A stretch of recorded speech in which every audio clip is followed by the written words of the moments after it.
Hello, and thanks for joining me today for Porch Talk here at Cedar Creek Homestead. And I hope you're having a wonderful day and appreciate you watching. I want to say before we get started today, if you haven't subscribed to our channel, if you like our videos, if you'd like to help us out, we're not asking for financial assistance, but we are asking for your subscription. If you subscribe, it helps promote our channel in a lot of different ways. It also encourages me. So if you've not subscribed and you like watching our videos, if you would do that, and then also giving us a thumbs up on the videos and commenting. If you have a comment, we appreciate your comments, and share the videos if you'd like, if it helps you, whatever. We sure appreciate you watching. And all of our current subscribers, we want to say a big thank you. And those that have been commenting here lately, I've enjoyed the communication back and forth. And a lot of you live in other countries and different areas, and sometimes I'm like, boy, it'd be neat to get to meet those folks. But I know the way life is, we're probably never going to get to meet up. But what I want to talk to you about today is living on less. And there's a lot of YouTubers talk about this. YouTubers, people that have videos on YouTube, but people that homestead, people that are preppers. But primarily I want to talk today about homesteaders, those that have decided to try to live off what they've got. You know, there's people that, all different types of terminology for homesteaders. We homesteaded before we even knew what the term meant. My grandparents were homesteaders, didn't even know what the term meant. A lot of times I used to think of a homesteader as somebody that traveled like to Alaska, where they were, at one time they were giving away land. They may still be giving it away for all I know, but they lived off of the little bit of land that they got. And there was a time, you know, back many years ago when they gave away land and people would live on it. People sacrificed and left the big city life and headed west to settle the western frontier. And here in Oklahoma and Kansas and Nebraska and so forth and so on, all the way through to California. And people gave up a lot to go live a dream. And so sometimes people are like, how could I do something like that? I'm in the city and I would love to live in the country, but how would I ever do it? I can't afford to do it. You know, it takes everything I have. Well, sometimes you have to sacrifice for a while and live on little and put your money back and save and get out of debt or whatever it takes. But sometimes you got to live on less. And when you go out, usually most homesteaders I know have disciplined themselves to live this type of lifestyle. They've had to discipline themselves financially to be able to live this. It takes money to be able to start a homestead. You got to have land. Maybe you can lease land. You got to have a home. You got to have a home anyway. One thing, being a homesteader out in the country like we are, you don't have to have as big of a fancy home. You know, if you live in town, taxes are higher. You have to have a home that fits into your area, or you might get tickets from the police or something because you're making the area look good. We bought some land one time in a little area, and it had covenants, and it was a little community area. We bought 5 acres, and it was all of these rules. You could only have 5 chickens, and I was like, what happens when your hen hatches off and you have more than 5 chickens? What would you do? And we finally got rid of the land, and I'm glad we're living where we are now, where we can have as many chickens as we want to, and we're free to live a lot more liberties here, it feels like, in the rural community than you have in the big cities. You know, some of the towns around here now don't even allow chickens in the city limits. It's unbelievable. My grandmother used to live not very far from here, my great-grandmother, and she had a milk cow and she had chickens and a big garden all on 2 city lots. in town. She had a homestead in town and lived off that. When she died, she had the closets were plumb full of canned goods. Before she died, a few years before, when she was starting to get in ill health, she had to sell her milk cow, and she finally got rid of her chickens because she felt like she couldn't take care of them. But when she died, the old milk barn, the sheds, all the things she had was all still behind her house. But living on less, sometimes when you mention that to people, they're like, I'm not going to live on less. You know, most folks have to have the best cell phone. They have to have the best car, the best clothes. If the clothes get very old at all, they want to change out the clothes. They're in debt up to their eyeballs, they're in credit card debt, so forth and so on. When they're home, they get some equity built up on their home, then they'll go buy another home, a bigger home, and stay in debt. And they just go trying to keep up with the world, or this rat race that's going on today. And they just never seem to find that real happiness. They think those things will bring them happiness. And I've heard so many people that sold out, moved somewhere and started they might not call themselves homesteaders, but they're living a homestead, what we would call a homestead type lifestyle, and living on less money, living with less things, but they have found more happiness. And happiness, I think that's everybody's goal, is to find happiness. And you know, it's like if you're a Christian and you serve the Lord, to me you find a great happiness and fulfillment in that. But sometimes when you're serving the Lord but yet you're trying to live with all these other things, they kind of weight you down. But when you lay them off aside and you live a godly lifestyle, you live for God, you're doing what the good book tells you to live, and then you're living a more simple lifestyle, people find more happiness. And it's strange. You'd think with more there would be more happiness. And you know, we find in the Bible where God's children, the more He blessed them, the more they got away from God, and it seemed like the less happy they were. So there's something to that. And when you have less and you have to depend on God more, it seems like you have more happiness and peace. Well, I'll tell you just a little bit about us. About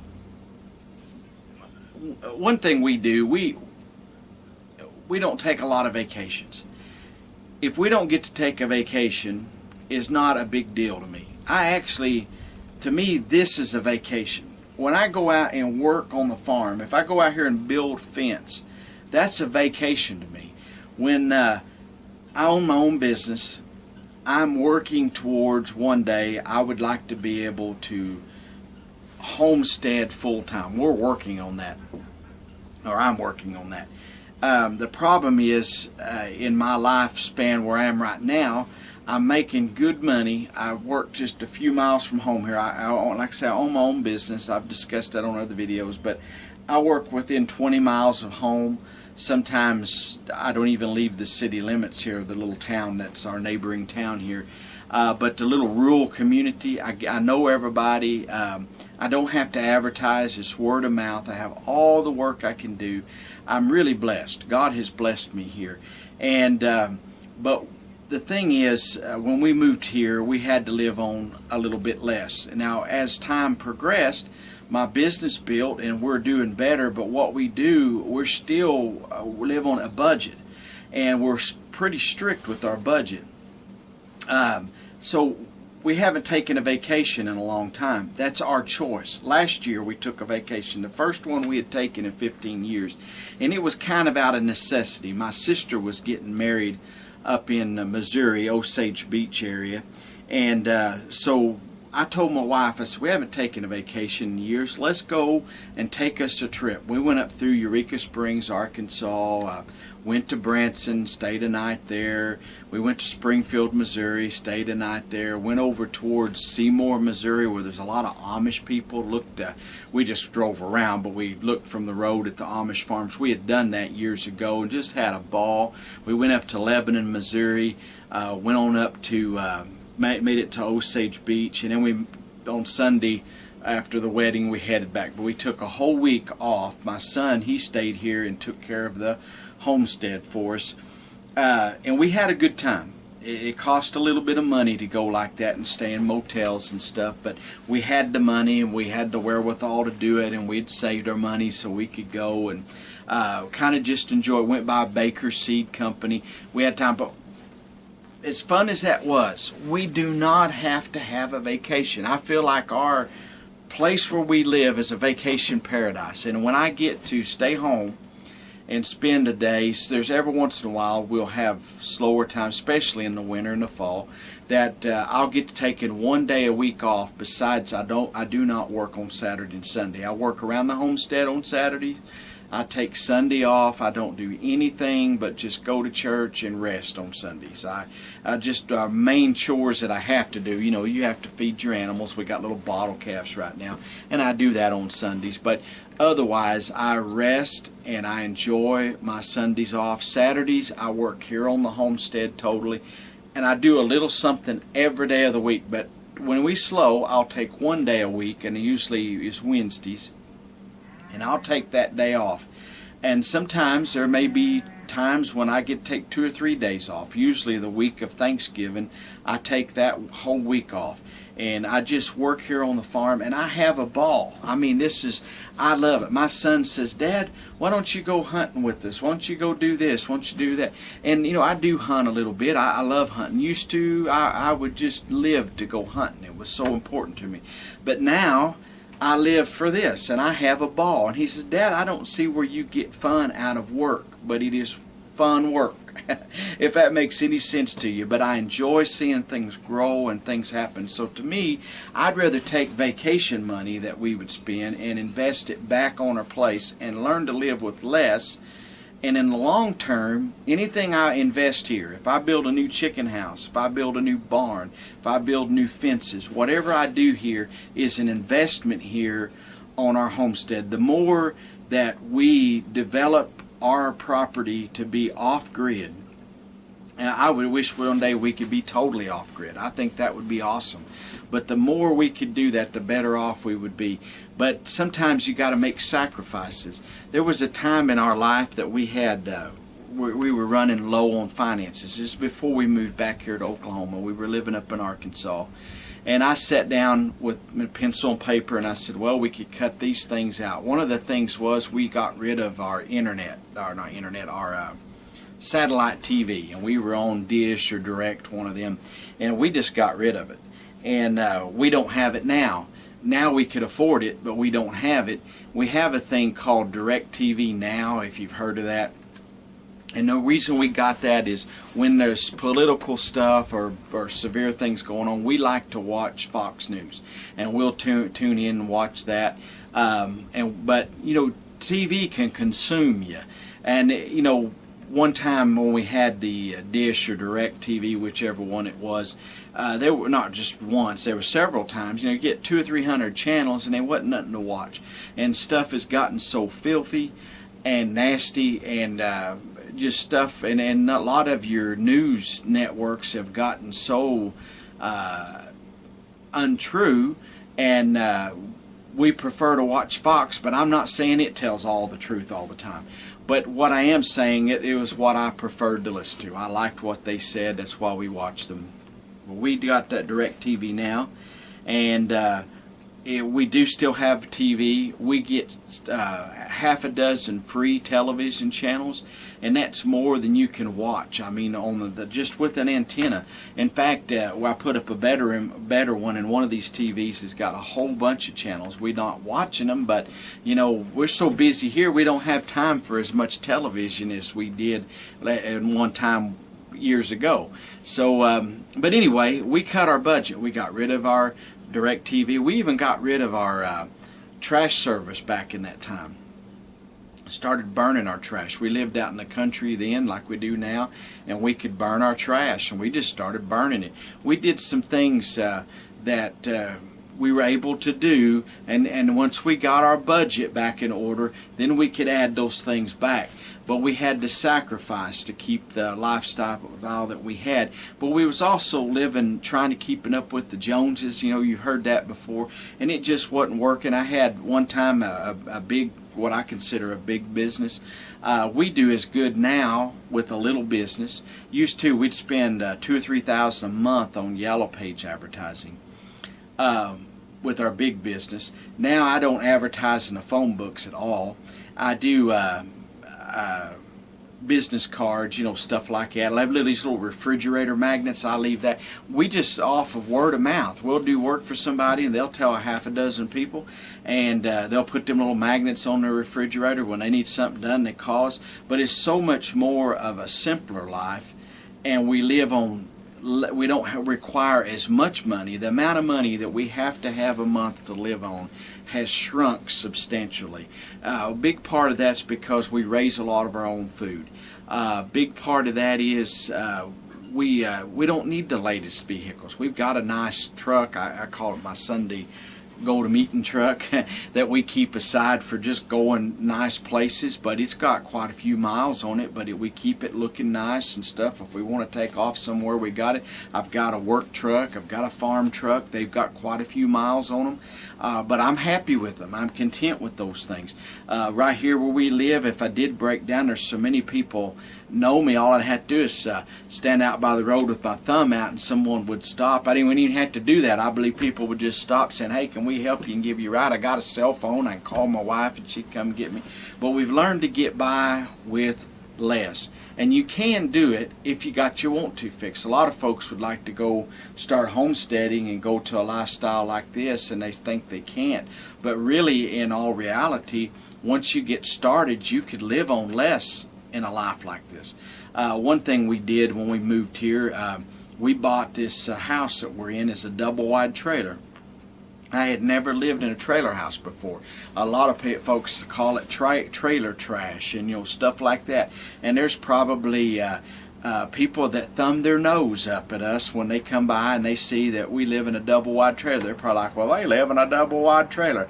Well, I'm telling you, I'm sitting here on my porch having a good old glass of tea, living the life of Raleigh,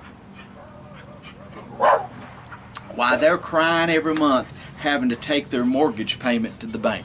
I don't owe nothing on this. It's not the fanciest house around, but it's paid for, and I thank God for it. People can say what they want to about us, but I'm happier here than I've ever been in my lifetime. And I'm happier with it, other than my childhood. I grew up just a few feet over here in an old house, and that was some of the most happiest times of my life, being here in this rural area.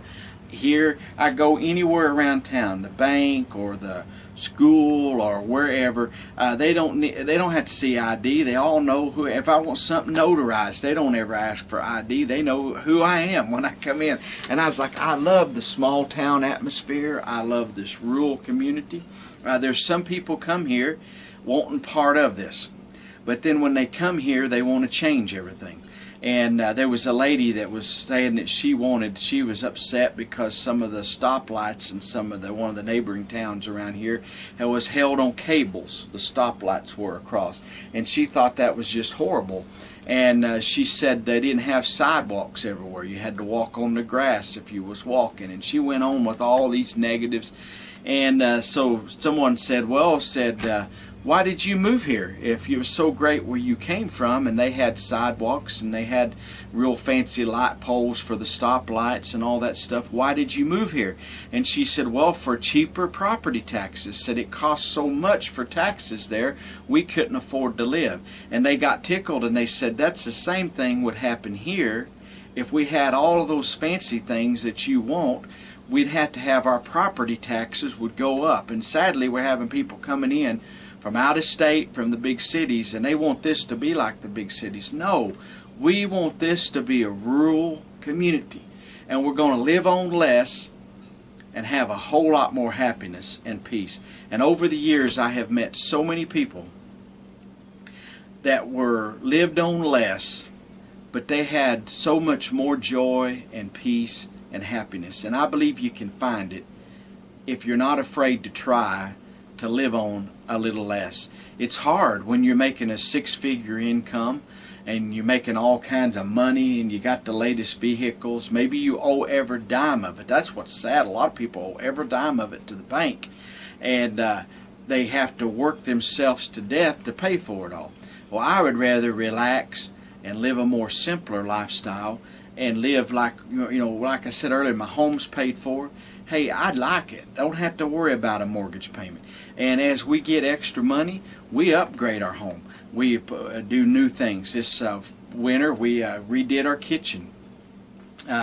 We don't have the fanciest kitchen in the world, but we refurbished the cabinets. We put in new flooring. Put up new walls, like a covering on the walls, and I mean it looks to me like a show place. And we did it on a very little budget, but we were able to, and we just did it ourselves. And when I go see it and I look at it, I just thank God for the improvements. So you can live on less if you want to, and I believe most folks find more happiness by living on less instead of the living on the rat race of this society. Anyway, that's the porch talk for today. I hope it'll help and encourage you. And I think most homesteaders that are living the type life that we have, you would agree that I've heard some say there's a few things they miss, but most are like, I would not go back to that way again. I'm going to stay in the way that I am in. And I think if you're thinking about homestead and you're wanting to homestead, if you could just get the thought in, is it worth the cost? And I believe you would find that yes, it is definitely worth sacrificing a little bit for the long-term gain of peace and happiness that you would find. Hey, we appreciate you watching today, and I hope you have a wonderful week, and God bless you, and we'll see you next time here at Porch Talk, 7 o'clock every Tuesday night. God bless you. We're gone.